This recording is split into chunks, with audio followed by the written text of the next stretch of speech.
Hello friends, welcome to our channel I can teachers point. मैं हूं निशा and मैं केंद्रीय विद्यालय में प्राइमरी टीचर हूं। सो फ्रेंड्स, आज हम बात कर लेते हैं EMRCS शिक्षक भर्ती के बारे में। फ्रेंड्स, जो मिनिस्ट्री ऑफ ट्राइबल अफेयर है, उन्होंने इस बार बजट में घोषणा की गई है कि 38,000 से ज़्यादा जो वैकेंसीज़ है निकाली जाएगी। किसमें? एकलव्य मॉडल रेजिडेंटल स्कूल्स में। ठीक है, उसमें जो है टीचर की बहुत सारी भर्तियां होंगी। साथ में नॉन टीचिंग जो है डिपार्टमेंट होते हैं, नॉन टीचिंग पोस्ट होती है, उनकी भी भर्तियां की जाएंगी।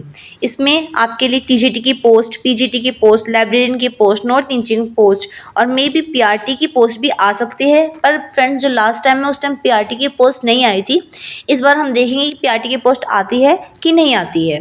ठीक है, इसके साथ साथ अब हम डिस्कस करेंगे एलिजिबिलिटी क्या है, सिलेबस क्या है, एग्ज़ाम कैसे होगा, सिलेक्शन प्रोसेस क्या होगी, एज लिमिट और एग्ज़ाम पैटर्न के बारे में। फ्रेंड्स, अगर इतनी सारी पोस्टें आती हैं, 38,000 प्लस अगर वैकेंसीज आ रही हैं, तो ये आपके लिए क्या है? गोल्डन अपॉर्चुनिटी है आपके लिए नौकरी पाने की। तो इस बार क्या हो सकती है? आपकी नौकरी पक्की हो सकती है।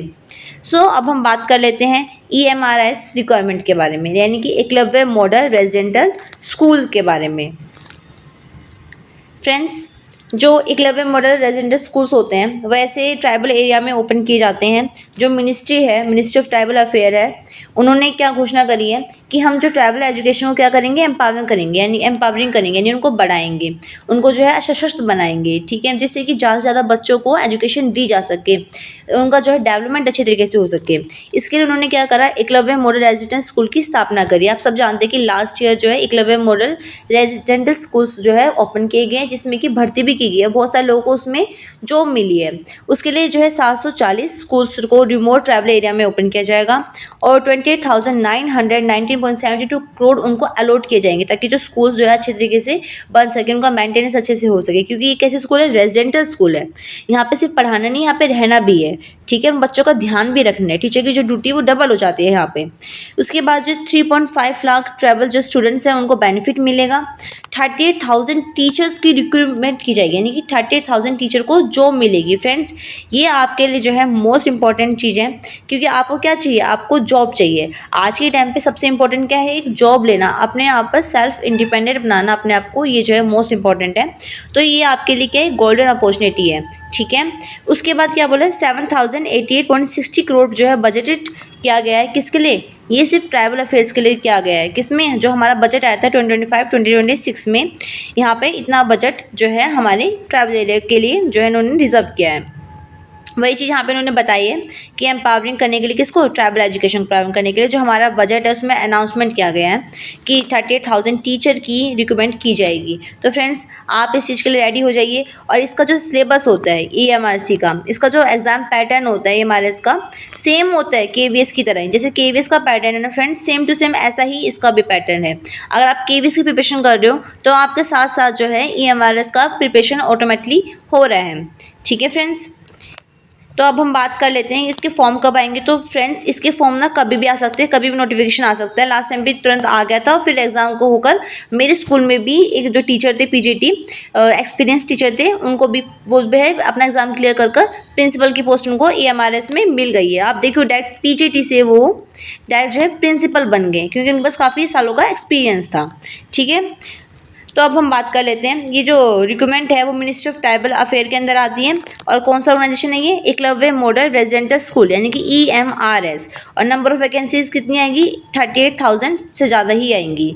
ठीक है फ्रेंड्स, नेक्स्ट हम बात कर लेते हैं इसमें कौन कौन सी वैकेंसीज आती हैं। अभी PRT के बारे में कोई भी इन्फॉर्मेशन नहीं है। लास्ट टाइम भी PRT की जो है कोई भी पोस्ट नहीं निकली थी। पर यहाँ पे TGT की पोस्ट, PGT की पोस्ट, प्रिंसिपल की, जूनियर सेक्रेटरीट की, असिस्टेंट की, क्लर्क की, एक्सेट्रा की, इन सब की पोस्ट निकलती है। ठीक है, और फॉर्म डेट भी जब नोटिफिकेशन आएगा तो आपको पता चल जाएगा कि फॉर्म जो है कभी भी आ सकते हैं। इसको जो एप्लीकेशन फीस है 150 to 700 है, एज़ पर जो पोस्ट है आपकी और आपकी कैटेगरी के अंदर। फ्रेंड्स, अगर आपका अभी तक सीटेट क्लियर नहीं हुआ है तो ये आपके पास गोल्डन अपॉर्चुनिटी है कि आप अपना सीटेट इस बार जुलाई वाला क्लियर कर लीजिए, क्योंकि आपके पास इस बार KVS की वैकेंसी आने वाली है, DTPS की वैकेंसी आने वाली है, कभी भी आ सकती है। और आपके पास अब EMRS की वैकेंसी भी आने वाली है। अगर आपने अभी भी अपना सीटेट क्लियर नहीं करा है तो आप उसको क्लियर कर लीजिए, साथ साथ अपनी इन एग्ज़ाम की प्रिपरेशन भी जारी रखिए। ठीक है, और मैं भी अपने चैनल पर काफ़ी सारी वीडियोस डालती रहती हूँ सीटेट से रिलेटेड। उसके जो है CDP से रिलेटेड, जो कि आपके लिए बहुत यूज़फुल है। और आपने वीडियो नहीं देखी तो आप उसको वॉच कर सकते हो और अपनी जो थ्योरी पार्ट है उसको काफ़ी ज़्यादा जो है स्ट्रॉन्ग बना सकते हो। साथ साथ मैं प्रीवियस ईयर क्वेश्चन भी डालती रहती हूँ, सो आप उसको जो है पढ़ सकते हो, ठीक है। इससे आपको काफ़ी हेल्प मिलेगी। सो फ्रेंड्स, अब हम बात कर लेते हैं PGT के बारे में, पोस्ट ग्रेजुएट टीचर के लिए। इसके लिए आपके पास मास्टर डिग्री होनी चाहिए किसी भी एक रिकॉग्नाइज्ड यूनिवर्सिटी से, और आपके पास BEd डिग्री होनी चाहिए। मैक्सिमम एज आपकी लिमिट जो है 40 ईयर है, और रिलैक्सेशन मिलेगा एज पर गवर्नमेंट रूल के अकॉर्डिंग। फिर बात कर लेते हैं TGT के लिए। TGT के लिए आपको जो है आपके पास ये तो PGT वाला हो गया। TGT के लिए आपके पास बैचलर डिग्री होनी चाहिए, BA होना चाहिए, ठीक है। ग्रेजुएशन होनी चाहिए किसी भी रिकॉग्नाइज्ड यूनिवर्सिटी से, साथ में जो किसी भी स्ट्रीम में, यानी कि जो भी आपकी स्ट्रीम है आपने 3 साल तक कंटिन्यू जो सब्जेक्ट पढ़े हैं उसके साथ साथ आपके पास BEd होनी चाहिए, CTET होना चाहिए, ठीक है, पेपर 2 जो उसको बोलते हैं। मैक्सिमम एज जो है 35 ईयर है, और एज रिलैक्सेशन आपको मिलेगा एज पर गवर्नमेंट नॉर्म्स की तरफ से, ठीक है, जैसे मिलता ही है आपको।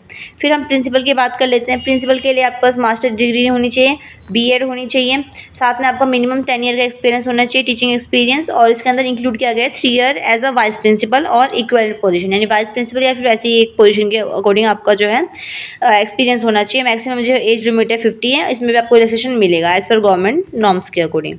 फिर बात फ्रेंड्स, अगर आपको मेरी वीडियो अच्छी लग रही हो, मेरे इन्फॉर्मेशन देने का तरीका अच्छा लग रहा हो, then please do like, share and subscribe my channel.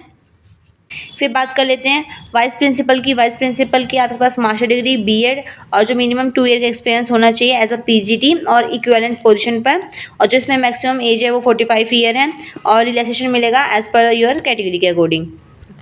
Next हम बात कर लेते हैं जो मिसलेनियस की पोस्ट निकलते हैं, जैसे कि म्यूज़िक की, आर्ट की, PT टीचर की, लाइब्रेरियन की। इनके लिए मांगा है बैचलर या फिर मास्टर डिग्री हो, ठीक है, और उनके सब्जेक्ट में, जैसे कि अगर म्यूज़िक है तो म्यूज़िक में होनी चाहिए, आर्ट है तो आर्ट में, PT टीचर तो PT में, लाइब्रेरियन तो लाइब्रेरी में, ठीक है। और BEd अगर मांगा गया है तो उसमें कि हाँ हमने BEd में भी अगर ये चीज़ें कर रखी है तो वो भी आप लगा सकते हो। एज लिमिट मैक्सिमम 35 ईयर है, उसमें भी रिलैक्सेशन मिलेगा अकॉर्डिंग टू गवर्नमेंट नॉर्म्स के अकॉर्डिंग। तो थैंक यू फ्रेंड्स, अगर आपको ये वीडियो अच्छा लगा हो, इन्फॉर्मेशन अच्छी लगी हो, then please do like, share and subscribe my channel.